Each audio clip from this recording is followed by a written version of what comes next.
Your turn, Yugi boy.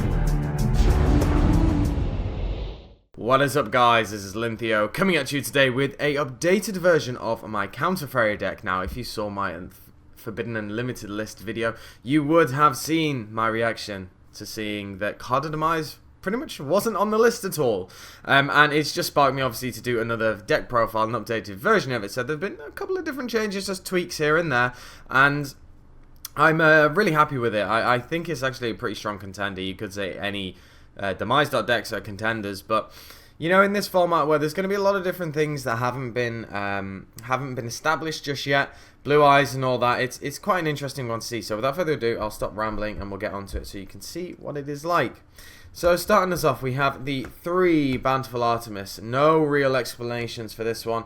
It's one of the main cards to net your advantage in the deck. You want to probably open this fairly quickly.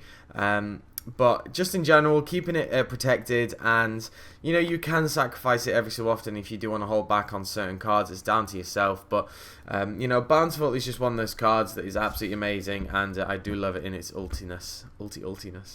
Next up, the cards that the reason why I play this deck, to be honest, we have the 3 Guiding Ariadne.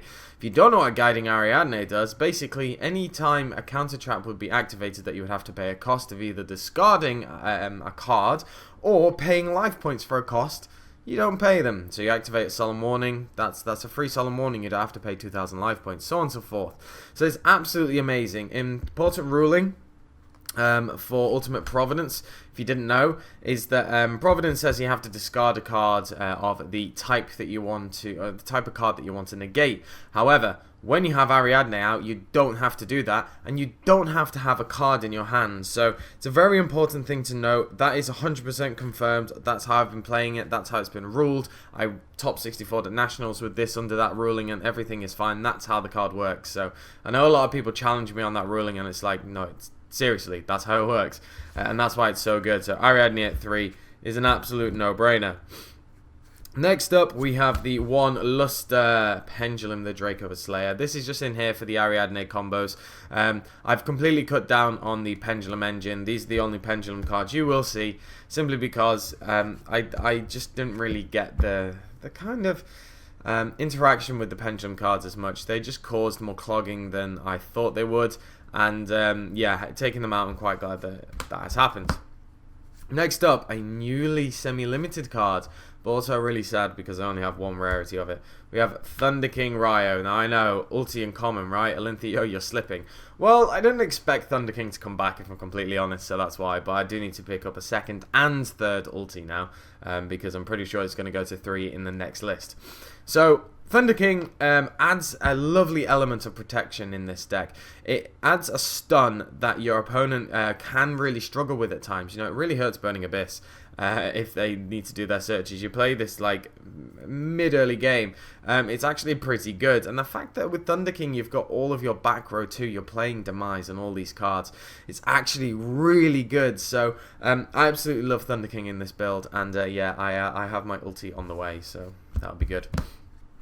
Next up, we have 2 Eccentric Archfiend. Oh wait, these are the other pendulums I'm playing. Sorry, that's my fault. Eccentric Archfiend is simply because it's back row removal for me. So yeah, it's good. That's pretty much it. And then finally, we have the 1 Banisher of the Radiance. This card's really good. I really do like it. Hurts a lot of decks. You know, Blue Eyes not having a graveyard's pretty decent and all that. So I do like it. I do just have it at 1, and you can side the others. But yeah, so that's all of the monsters. Going on to the spells, we have a Card of Demise. So I'm really happy this card didn't actually get limited or any form of hit, and I know a lot of people are quite angry about it because they feel that it's a problem card, but I'm pretty sure you're not really going to be seeing it this format, and I wouldn't be surprised if it didn't get hit next format either. So just keep an eye out for that, and look past the fact it's really good. A lot of people have just moved on to Desires now, and that's pretty much it. So yeah, Desires also, I just want a bit of a notable mention. Desires in this deck isn't too terrible, but every time I use it, I must just be the unluckiest guy ever, but every time I use it, I actually just banished all of the things I needed. So that's pretty much that.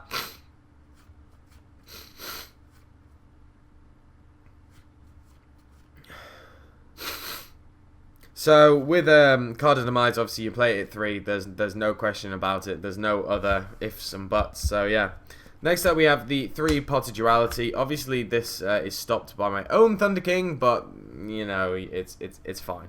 So Pot of Duality is just for digging consistency, all of that, pretty standard if you ask me. Next up we have the 1 Seal of Orichalcos. So reason why I'm playing a Seal of Orichalcos is that 1, I like the Mage Power extra 500 with the field spell, pretty good.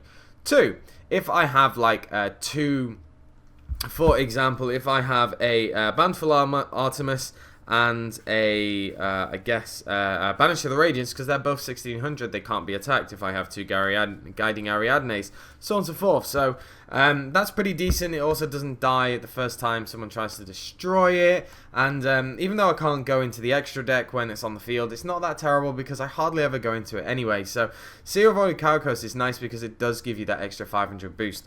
So just for example, the Bountiful goes up to 2-1, Thunder King goes up to 2-4, the Banisher goes up to 2-1. So it's really, really good.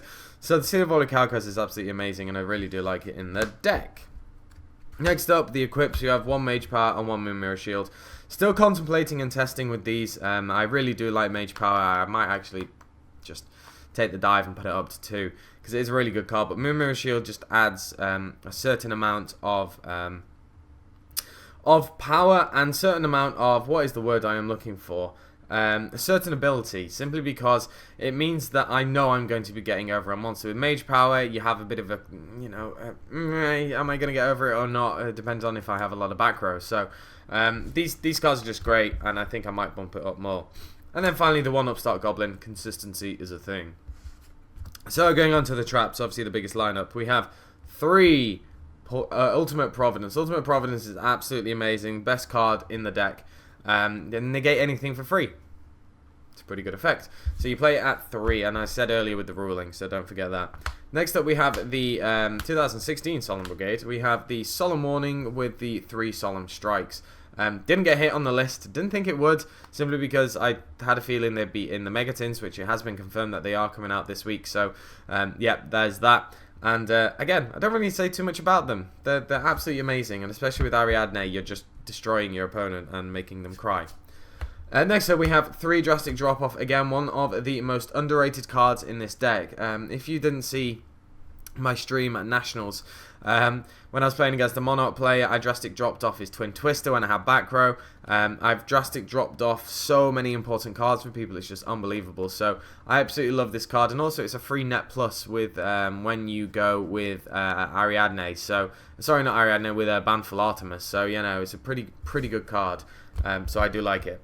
Next up, a new addition to the deck. It's a Floodgate Trap Hole. So if you don't know what Floodgate Trap Hole is, it says when your opponent summons a monsters, change the monsters to face down defense position. Monsters changed face down defense position by this effect cannot change their battle positions. So it's basically the exact same as Quaking Mirror Force, and but just only when your opponent would summon. So I really felt that I didn't want to always have to respond with any form of negation. When my opponent would summon. It would completely depend on what they were trying to do. But Floodgate Trap Hole simply adds an extra amount of protection for my monsters, and it means that I can just flip them down defense position and all this stuff, and it doesn't target, and it's absolutely amazing, non-destruction. So it just removes them from the equation. So I really do like it, and it's actually been working out really well. 2 Quaking Mirror Force. With the addition of Floodgate Trap Hole, I've bumped Quaking Mirror Force just down to 2, simply because I don't need it all that much now. I do have 4 things that will potentially disrupt my opponent. So yeah, it's pretty good, but Quaking Mirror Force is still absolutely amazing and saved my behind so many times. Then we go on to the Curse of Bin spell. This card's amazing, especially if you use it against like Blue Eyes or Pendulums. It's so good.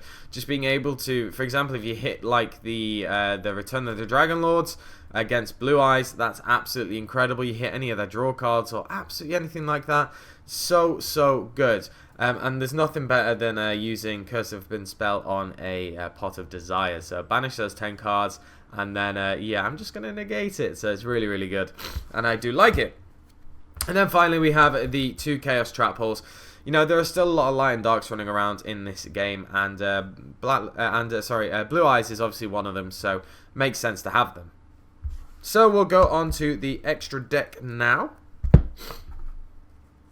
So starting us off, we have the one Ignister. This is all kind of irrelevant if I'm completely honest. So we have the one Ignister, the one Dinoster, the one Magister, the one number 52 Diamond King Crab, the one 82 Heartland Draco, the Dark Rebellion Dragon, the Daigusto Emerald, the one Silent Honor Arc, the one Bujinji Tsukiyomi, the one Utopia, the one Giant Hand, the one Abyss Dweller, the one Cargon, the one Castel, and then finally the one Gaga Cowboy. So you might see I've just obviously gone through that very quickly. Normally don't do that, but the extra deck is kind of irrelevant. That's not because of the Seal of Orichalcos, that's simply because I never go into it really. It is an option, and when I was playing at Nationals, went through, what was it, 10 rounds, and then, well, 11 rounds including the top match, and I didn't look at my extra deck really. I didn't even touch it. I only considered a play on stream, and that was it. So yeah, so you can see how irrelevant they kind of are, but it's always good just to have, you know, there may be that one situation in which you do need access to it. So that is it, guys. That is the updated they said Herald of Perfection there. That is the updated Counter Fairy deck profile.